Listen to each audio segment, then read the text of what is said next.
Okay, so um, this week's topic is something that I am really passionate about. Something that really bugs me when I am reading through the FTM Sweethearts on Facebook is how so many of us are beating ourselves up, like just feeling awful that we're struggling at all with this transition.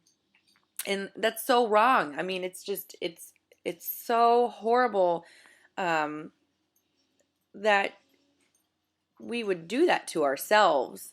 And it's even worse when I feel like your partners are encouraging that, um, because that's so not fair, and it's so completely off the wall and wrong. This is something that I touched on recently. I wrote a post about this on my blog because reading through and seeing this was really upsetting. Um, I am very lucky. I have a very supportive partner. He supports me in my needs and the things that I need just as much as I try to support him.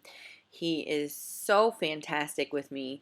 Um, I recently went through some stuff where the shop I was working for previously let me go, and there were some issues with my sexuality there, and it really put me off from wanting to go back to work doing hair.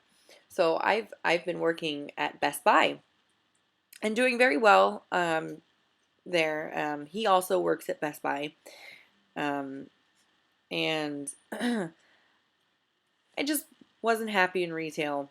And he has been my biggest supporter to get back to work. I had been doing kitchen hair, and that was fine and dandy, but really, I just wanted to go back to doing hair all day because that's what I do. That's my favorite thing to do. I love what I do, and um, recently I went ahead and accepted a position at a salon, and it's been fantastic. And he's just been my backbone through all of it. Um, he's so careful. I personally identify as a lesbian, and um, he is aware of that. And everybody say hi to Jules. He's my puppy. Yes, he's a pretty girl.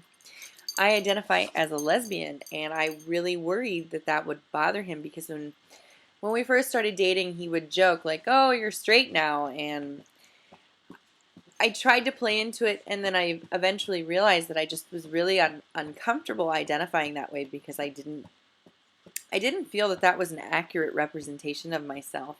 I completely love Addison and respect him as a man, but I don't think it's fair for him. Stop it. To um, ask me to change my identity. Sorry, the dog is being crazy. Um, and one day he was answering someone, and they said to him, um, I think he was saying something, and they said, "But wait, I don't understand." And Addison kind of looked at him point blank, and without skipping a beat, said, "I'm a straight man, and my girlfriend's a lesbian. What's your question?" And the person that he was talking to just kind of was like, "Oh, okay." I mean, um, he's just been wonderful, and I am very lucky. This dog is going to make me crazy. She just wants all of the attention right now. Where's your toys? I've been very lucky with him um, this far, and I don't see that changing. But we do, to get back on topic here, I've noticed that we definitely do tend to put their needs first and forget about what's important to us. And sometimes we completely forget to continue to take care of ourselves and continue to do the things that make us happy and um, focus so much on their needs. And you have to remember that those things are important. Taking care of them and helping them and being there for them is very important. Whoa. Goodness gracious, Jules. But you also have to be there for yourself. And if I can get it to pop up here, um, some of the things I wanted to remind us, and this is in my blog, but always be honest with how you're feeling. You should never have to hide how something's making you feel.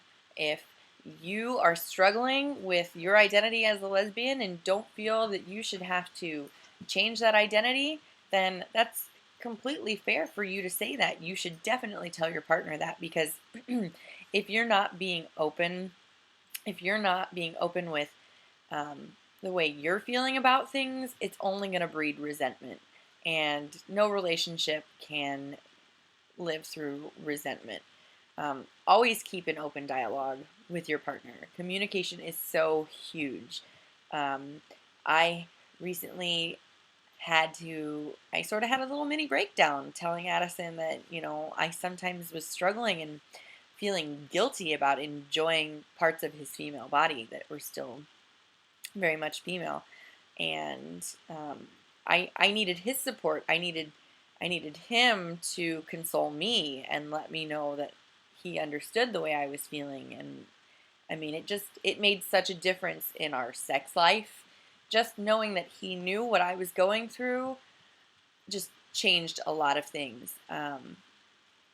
Definitely take time to do what I call self checks, and evaluate how you're feeling, and just take time for yourself. If you got to cry it out, cry it out. If you need to laugh, write, talk, whatever, get on FTM Sweethearts and let it all out. You definitely should be doing that. It's so important. You have to have an outlet, something that is yours, something that does not involve being the partner of an FTM trans person, just does not involve at all. Um, and just make sure you're loving yourself. Don't make your happiness depend on their happiness. Make sure that you're happy too, because you can't have a happy relationship if you're not taking care of you, if you're not loving yourself. And so I kind of think that that's kind of what I wanted to touch on, and I hope that it's helpful. And I'm going to go find out what that monster's getting into, and I can't wait to see you guys next week. And I guess I'll see you soon. Thanks for watching.